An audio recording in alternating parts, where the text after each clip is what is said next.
Hi everybody, Colin here back again. I'm just doing a quick video for account management. Account management is one of the most crucial things that you need to do when it comes to trading. The reason why that it's so crucial for trading is if you get it wrong, you can get it really wrong. You can actually go from a situation, even though you're winning, but if you take more trades than what you're meant to, and or if you take trades that are bigger lot size than what you should be taking, you can get yourself into some serious problems. One of the reasons why there's really all these big companies who have their own sort of webinars and what have you, they never really talk about account management because they want you to get that wrong, I think. Now that's only a personal opinion. That's not, mightn't be 100% correct, but I always feel that they want you to make the mistakes, so that's why account management, to me, this is what I did. This is when I came back, this is what I did. This was my sort of golden egg of, it was a part of a strategy that I had. When I came back with £10,000, $15,000, this is what I did when it comes to account management. So the first thing that I never changed between 10 and 20,000 was that my lot size of all my trades had to be 0.5, so half a lot size, and I was allowed a maximum of 3 trades, no more than that at any one time. So the way that I used to break it down was that the 0.5, so 0.5, a half a lot was broken into 0.2, 0.2, and 0.1 in that order. So if I had one trade open, the trade was 0.2. If I had 2 trades open, both of them would be at 0.2, and if I had 3 trades open, it was 0.2, 0.2, and 0.1. So that adds up to 0.5. I stuck to that. I stuck to that rigidly until I hit 20,000. So hopefully 10,000 is, there's a good majority of people would go in with 10,000. Now if you're going in with 1,000, you have to go into micro lots. Okay, so that micro lots would be 0.05 for the overall, but my particular case was 10,000. So I built the account up to 20,000. And at that stage, what I did was I changed the overall trades from 3 trades to the maximum of 5 trades, and that the overall 5 trades would add up to 1 standard lot. So you can play 3 trades in this, but I played 5 at the start, really to keep it safe. Because if you've got 1 lot and you've got 5 trades, it's 0.2 still. It's still 0.2 multiplied by 5 times. Okay. If you, let's say, you really fancied a trade, you'd done everything, and you worked it out that this trade was about to go. If the maximum I would have went to was 0.4. Okay.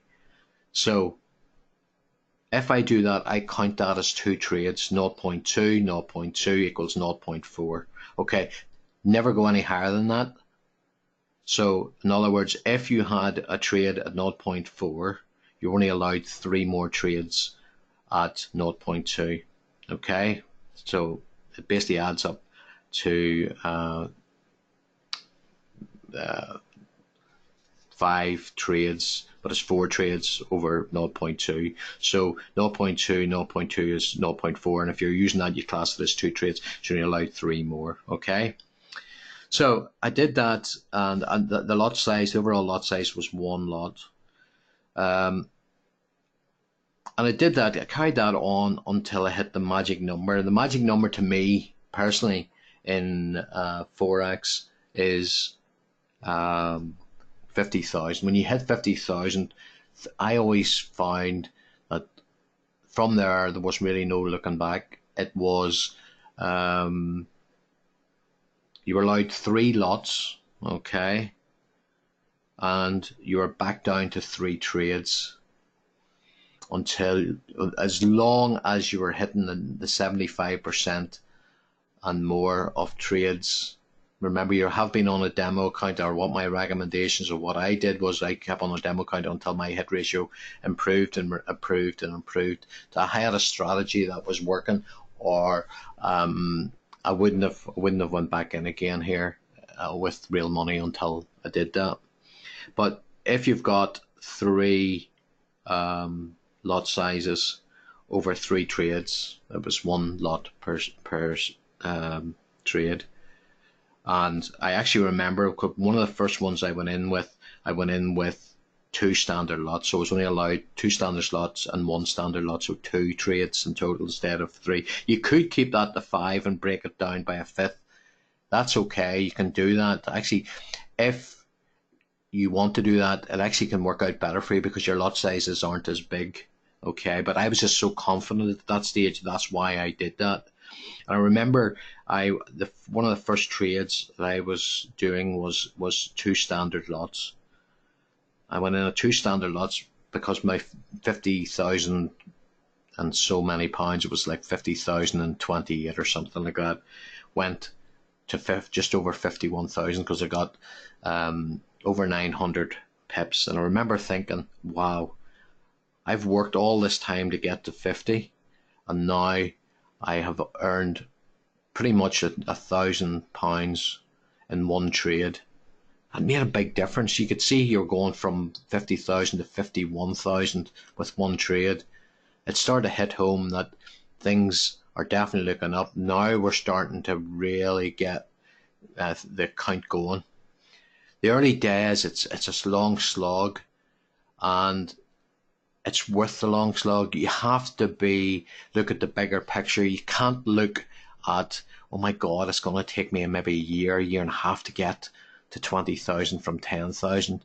But as soon as you hit that, you're then looking maybe 6 months to hit the 50 because of the way that the lot sizes work. You can work with slightly more lot sizes. Or if you get a good run on something, it really makes a difference. But from when I hit the 50, that's when I noticed a massive change. That was the golden egg, was 50,000, because then the whole thing between 1 lot and 3 lot made a massive difference. I've never, in that case where I was at the 50 till about 70, I never used a full 3 lot. I would have used 1 or 2, or one at 1.5 lots and the other one at 1.5 lots. But you really do notice the build up. You have to be at that stage where you're at 50 and doing that. You have to be super confident. You have to know what you're doing. If something's double backing on itself, you have to have, I say I don't use stop losses, but I would have used a rolling stop. In other words, if I was in a 1 hour and it came down, say 60 odd pips, I would have brought a stop in that I wouldn't have lost. And I'll show you that particular strategy in some of the upcoming videos, because there's certain areas where you would put a take profit. Even though they're like a rolling stop, they're actually a take profit, a sort of safe area, not a take profit as in, well, it is a stop really. Who am I trying to fool? I'm not trying to fool anybody here. But when you have a area where if it comes past that area, it's going to come right the whole way back up again, because the market's been doing that more and more so, where it's been taking out the previous high or low, whatever. So you have to make sure you stay in it. But if it's doubling back, there was areas that I worked out, if it came back to this, it was coming back up again. So I'd rather come out with maybe, if the run was about 50-60 pips, I'd maybe take it back up till about 20 pips, because if it passed the mark where it was going to and hit 20 pips, it was coming the whole way back up to do another higher or lower low. So I always made sure that I always covered the trade. What I do now at the moment is I would put a take profit at a certain area, and I would, before the close of day, I would have looked at that and said, right, is that achievable tonight or today? When I basically overnight, there's a lot of trades that are done. Similar back then, I would have put a take profit or rolling moving stop, just really to cover myself. If it was going to come the whole way back on me and end up being in a negative, I would have made sure I got out with some, and then when it turned again, I would have got back into it again. If it did take made a higher high or lower low. So there's a lot of things you can do, and again, all these things will become clear when it comes to actually showing you actual moves, actual areas of resistance and support, and if it breaks that, you need to have your account safe, that if it does want to come the whole way back, that you make a few pips. I always sort of try to make somewhere in the regions of a 20 pip. If I had a run of 50 pips, and there was always the retracement, about maybe 2 or 3 times out of 10, I would have come back and took the 20 pip.